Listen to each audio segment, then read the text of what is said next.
The following program is a special presentation of the Big Ten Network, produced in association with the University of Wisconsin. She came to Wisconsin, and when she was asked the age-old question, "What's your major?" she would reply, "Preschool education." So how did she end up singing opera at the Met? We'll find out next.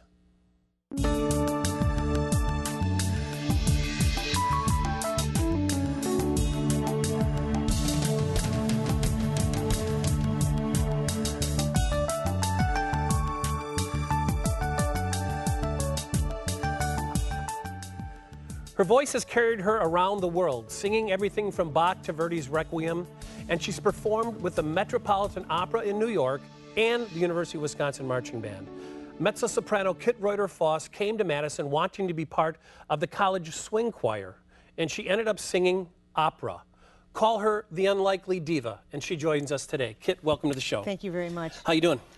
Pretty good. Good. Pretty good. So here's a little testimony to the question, what's your major? You were a preschool education, and now you're an opera singer. It's kind of testimony to the fact that it's okay to kind of go into free fall when you go away to college to find out what you really want to do. I was here for the Wisconsin singers, let's not lie. Yeah. So I really had to come up with a major. Yeah. And I liked children, so that's pretty weak. But yeah, I found out that music required no science or no math. Good. That's a terrible thing to say, No, that's but okay. I thought, Mom, I think I'll try that. Mm-hmm. And I had a love of music and before that, but I didn't know anything about the School of Music. But there's a big difference between being in the swing choir singing "There's no business like show business" and opera. How did you make the move from contemporary music to opera? My teacher Yeah. here at the university. Who was? Lois Fisher. Mm-hmm. And she changed everything. In the school, this school is quite an amazing place. And it was a big music school, but yet I was sent to her and she said, I think we can do something here. I said, okay. Yeah.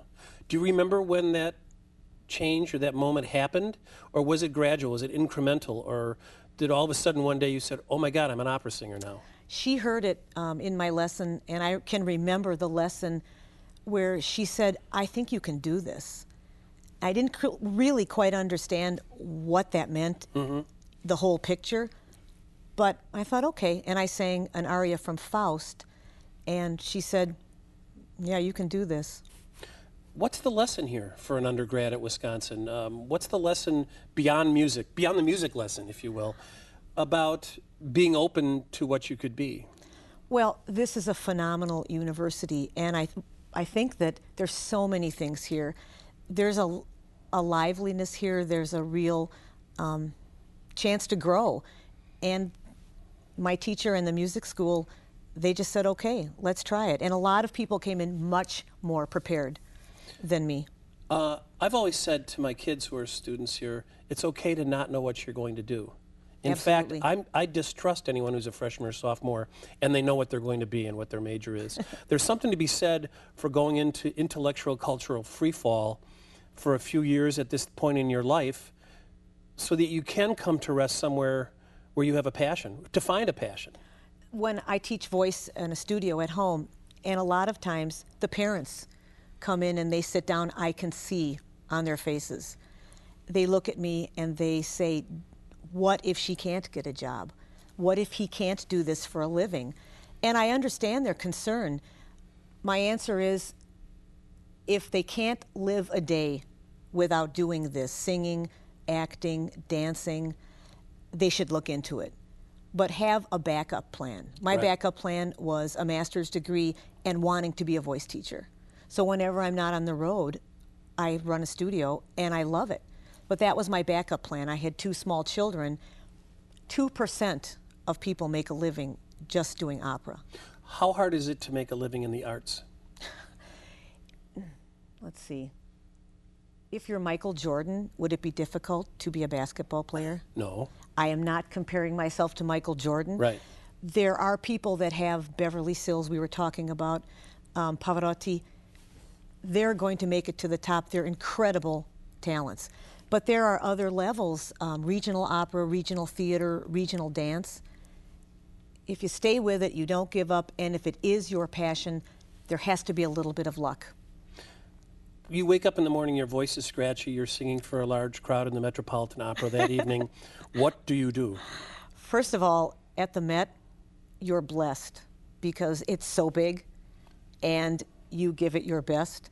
But the roles that I did, which are supporting and comprimario roles, I could do them no problem. Yeah, but what do you do if you're the lead soprano? Well, Carmen, and you have a cold or your voice is sore? What do you talk about the care and feeding of the voice as an instrument? Some people, I swear, can fall out of bed. Some of the people I've worked with, and they could have done some incredible, wild living the night before, and they sound phenomenal. I've had everything, and I've just kept going through it, finding the right doctors, searching until you find someone that absolutely understands how you're singing, what the problem is. That's pretty difficult, but again, I was lucky. Here's Dr. Charles Ford, right here at the university, and he saved my career. Let me talk to you about that and how not only your studies here, but UW Health and the UW hospitals saved your career as well. We'll be right back with Kit Reuter, Foss.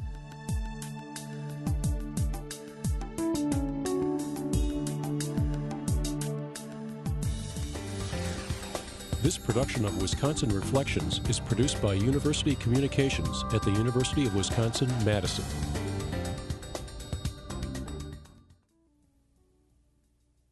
Consider this. There's a public university that consistently ranks among the top in the number of Peace Corps volunteers and in the number of graduates serving as CEOs of Fortune 500 companies, whether they are leading corporations or changing the world. The next time you see people doing extraordinary things, they are probably Badgers. The University of Wisconsin-Madison. Forward thinking.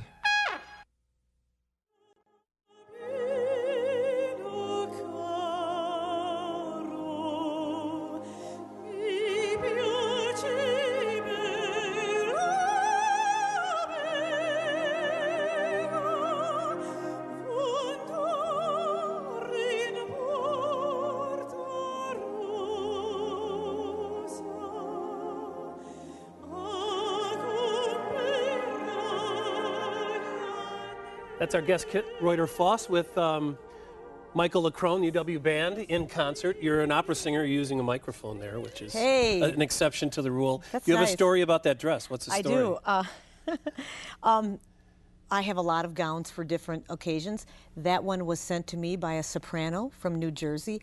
She was going to have a baby. Wait a minute, not these sopranos No, from New Jersey. no. Okay, yeah. Sorry, took you off. Those are my friends. Yeah, I keep company with those wonderful people. That's funny. Anyway, she sent it to me. She was expecting a baby, so it didn't fit. I wore it for a while. It looks good, actually. Yeah, it looks great. But after I get a new batch, sometimes I send them to colleges for the students that, can't afford. Oh, good. Yeah.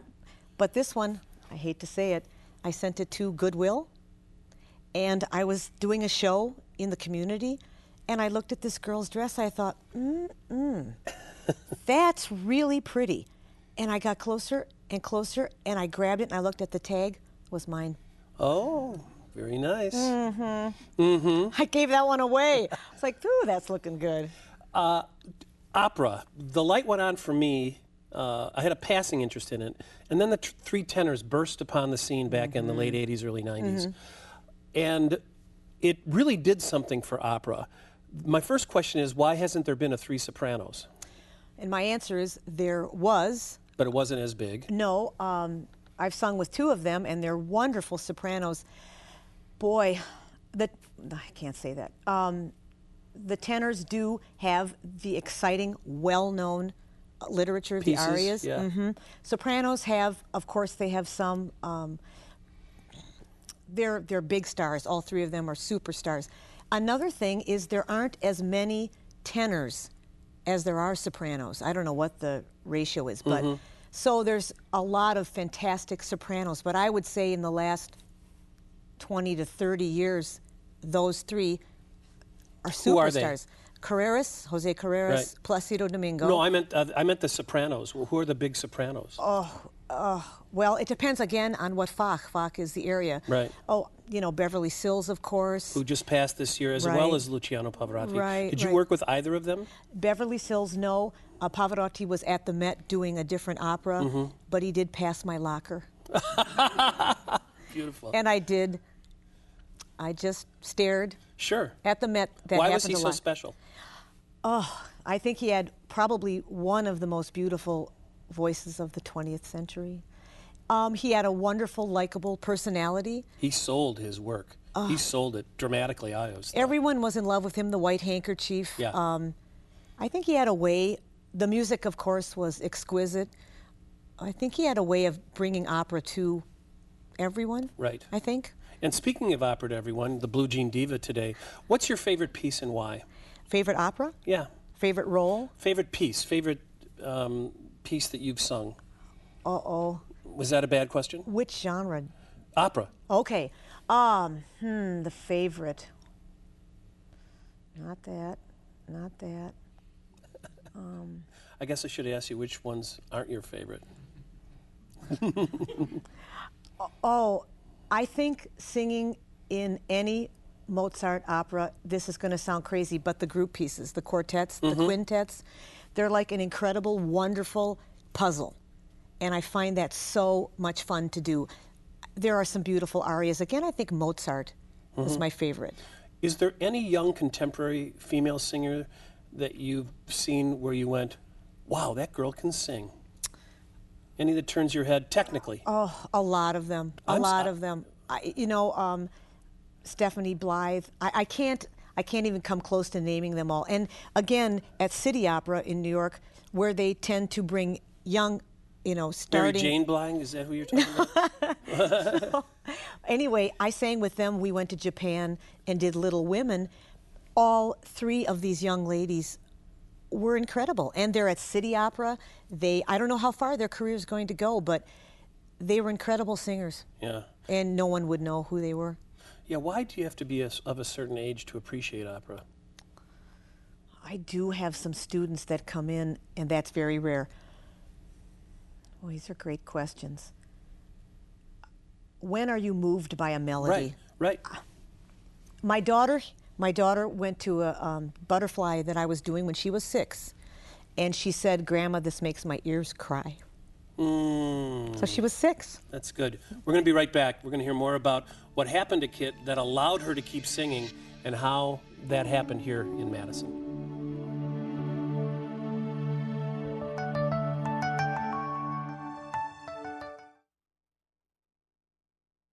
Hi, we're with mezzo-soprano Kit Reuter Foss, UW-Madison graduate. We have some pictures. You can talk us through them here. Sure. It's kind of the walk through memory lane and dissolve to picture 1. And here it comes. There you are. Where are you and what are you doing? I'm at University of Wisconsin-Madison, and that was my very first performance here, Beatrice and Benedict, and I was Beatrice. And that gown was made for me by a gentleman named George Bacon, and he is over at University of Michigan, Ann Arbor, and he was dressing my daughters. Oh yeah, because your daughters attended Michigan. So we went backstage. I looked at him, and yep. So he made that gown for me. That was my love of bling, started right there. Serious bling. Yeah. This is Eduardo Villa, and he is a Metropolitan Opera tenor, and this is Rigoletto. And you look just beautiful there. Thank you. Wig and makeup. I like the off the shoulder too, I must say. Yeah, it's happening.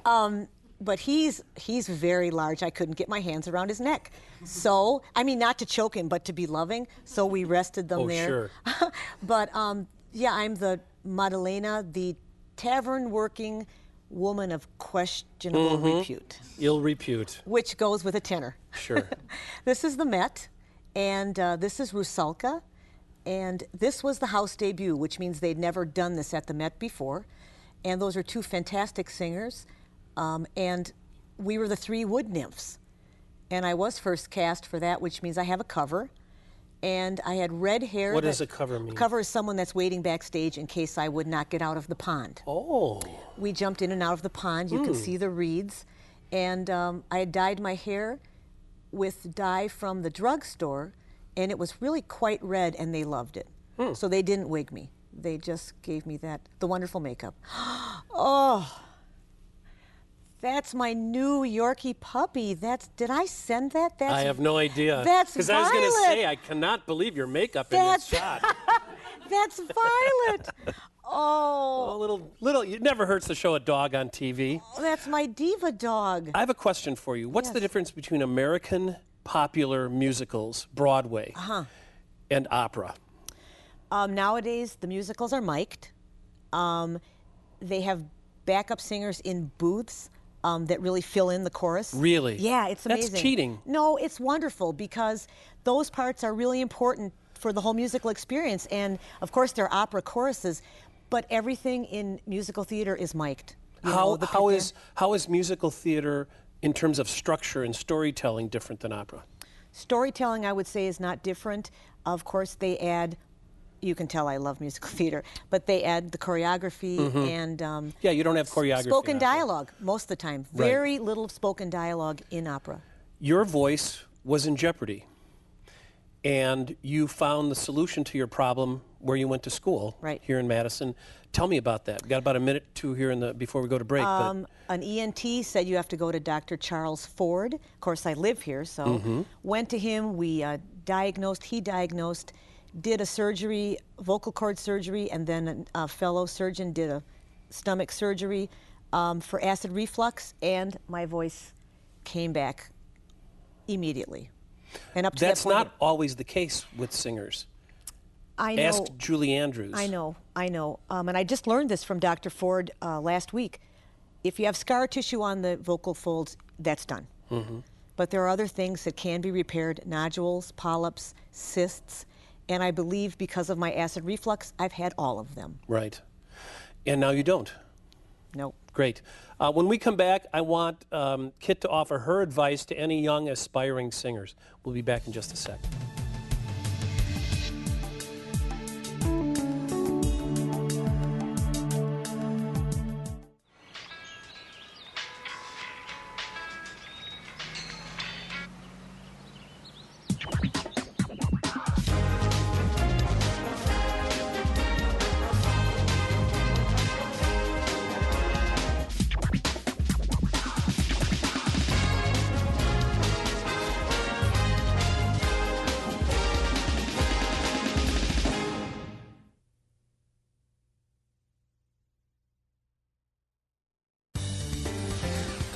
For more information about the show or to be in the audience for future tapings, go to www.wisconsinreflections.wisc.edu. We're back with mezzo-soprano extraordinaire Kit Reuter Foss. Kit, of the contemporary singers today, rock and roll, pop, R&B, who do you like and why? Aretha is the queen. I just heard her. Unbelievable. I heard Gladys Knight in concert in Vegas. I cried. What is she? Is she a oh man, she's mezzo everything. Or is she a... Oh, she's like an alto. Oh, okay. But she sounded like she did 30 years ago. Celine Dion is unbelievable. The Does pitch. she oversing sometimes? I don't know what she does. I don't mean to. She's amazing. It's the center of the pitch. The pitch is incredibly correct. Right. And her style is her style. It's not my favorite. Sometimes I feel like she's the Michael Bolton of women singers. I did buy one CD of his, but then I gave it away. But I was drawn. I was drawn I know, to his he can, style. I agree. He can hit notes. He did. Who did he do? He did Patti LaBelle. I worship. Yeah. Who did I forget? Christina Aguilera. No. Too busy? I don't know. I don't really care for that kind of video. No. Yeah. My kids won't like that, but not really. Where are you on hip hop? Interesting. Yeah. I'm glad I don't have to do that. But you did a session with Janet Jackson's producers. I did, and that was quite interesting. No music, no piano, in a booth, 9 guys around the control board giving me ideas of what they wanted, something to sound like no idea, minor, major, what pitch. My husband was in the control booth, thank goodness, because he would translate to me, I think they want this, I think they want that. And what did you end up with? Background vocals for Do You by Bow Wow. Mm-hmm. That's kind of, I could say it the opposite way. Yeah. Anyway, my daughters pulled it up on iTunes, and there it is. Yeah. And did they know it was your voice? Yes. Yep. Good. Who's the best male singer you've ever worked with? Opera. Wow. Bass, James Morris. Tenor, Jerry Hadley. Tenor, Who just passed this year as well. Frank Lepardo. Eduardo Villa is excellent. But I wanted to say that regional houses where I've performed the most, people don't understand those singers are incredible. You're going to get your money's worth. Don't, Kansas City, Cleveland, don't not go because it's not Chicago, the Met, San Francisco. Those people are wonderful singers, and the productions are wonderful. Milwaukee, Madison. What's a piece of advice to someone who has an interest in opera but isn't engaged or would like to expose their children to opera? How do you access opera in a way that's relatable, relevant? What are some good entry pieces, if you will? Bohème, something of a shorter length. I think Rusalka was over 3.5, 3:45. You don't want to do that. I don't think so. Almost every show has super titles now, so don't let the language keep you away. What do you mean super? Oh, they we're super singing in the Italian language. or French, and they're running it above the proscenium. Shorter, with a nice story, not a lot of gore. Maybe a love. I think of Bohème, things like that, La Bohème. I believe Madison Opera might be doing that. Will the Packers play in the Super Bowl? Will the Badgers be in the Rose Bowl? And will the Brewers make it to the World Series? The Packers, I didn't wear my Brett Favre jersey because my husband said that wasn't a good idea. Although I'm sure it has sequins. No sequins on it. Okay. The Brewers, I'm going Wednesday night. Let's say a prayer. And as we tape this show, they're 3 games out in the pennant hunt in 07. I wish something would happen to the Cubs. The Badgers, I love them dearly. We'll see. We'll see. And we'll see you next week. Thanks, everybody. Thank you, Kit, You so bet. much for My being pleasure. here. Thanks.